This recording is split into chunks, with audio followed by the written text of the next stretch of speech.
Hey everyone, C-Stan here. Today I don't have a playthrough, I just have this game mode that I'm introducing and I want to talk about. It's called Restricted Progression. So if you're familiar with regular progression mode, this is where you use all the cards in the card pool up to the point at which the quest was released. And this emulates how the people who followed along with the game were playing it. Um, and it's a way of making the game challenging. There is there's some problems with it that I am attempting to correct with restricted progression.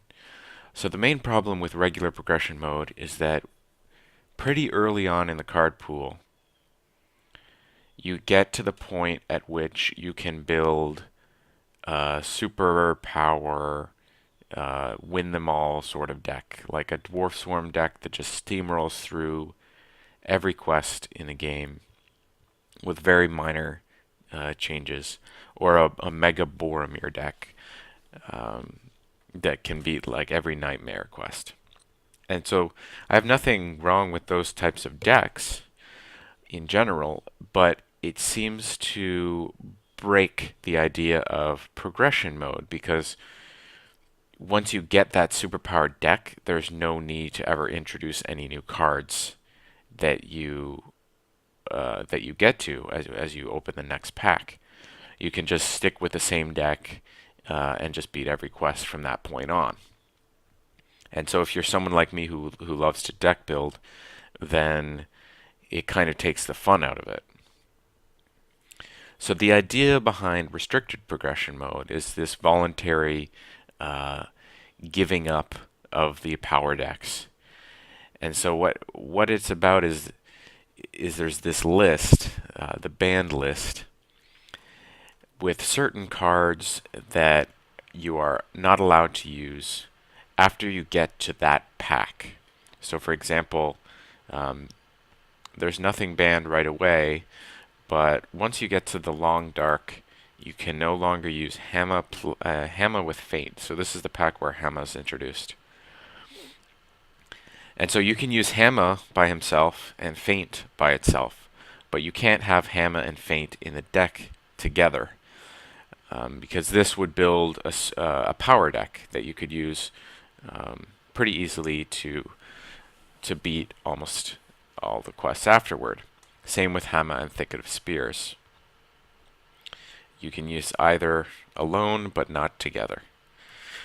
Once you get to Foundations of Stone, of course, you can no longer use Glorfindel with Light of Valinor. So this is Spirit Glorfindel.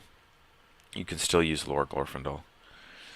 And you can't use Spirit Glorfindel with Asphalloth, although you could use Lore Glorfindel with Asphalloth. At Shadow and Flame, once you get to this point in the progression, you can no longer use Vilya at all.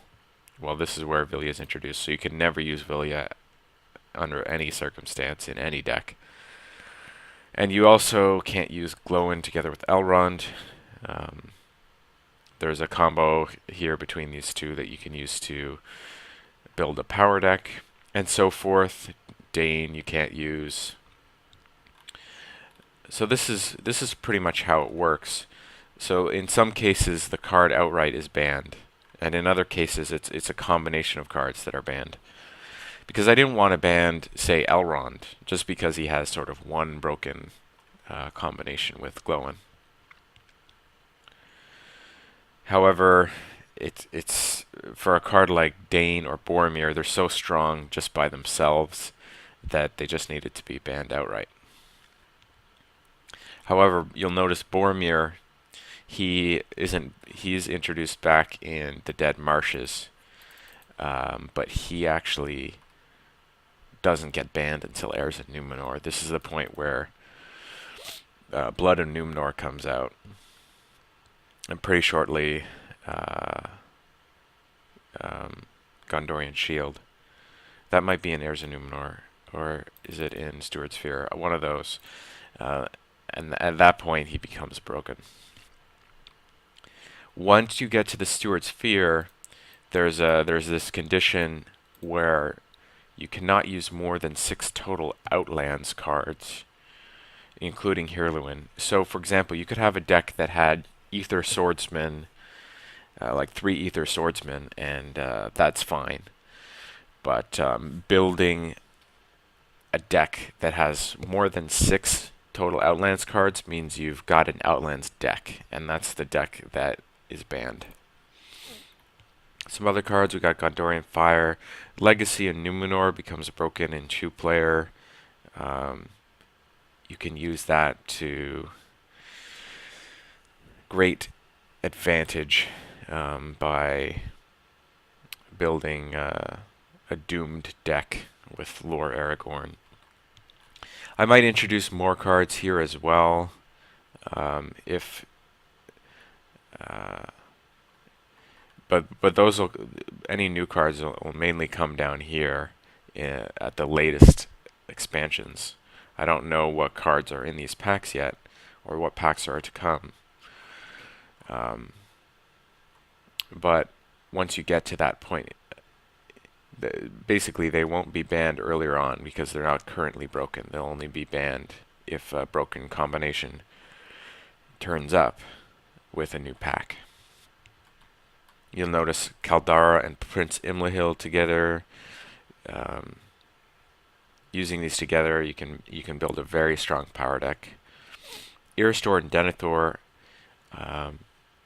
these two together can trivialize deck building in a way because they give you such a powerful start that you can throw in any sort of third hero and become a power deck. Like those two together, tons of resources and card draw right off the start is too good.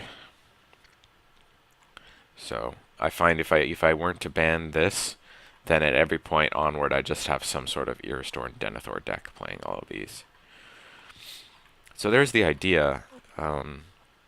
It's mainly to force you into modifying your deck for each quest, because since you don't have a one deck to rule them all, you're going to need to think about actually what quest you're playing and what are the strengths and weaknesses of that quest. What cards can you use in your card pool to counter it? And hopefully makes for a more enjoyable progression series. I plan to do a few quests this way on the channel, and I'll mark those as restricted progression mode and direct people to this video as an explanation. So that's it. Thanks for watching.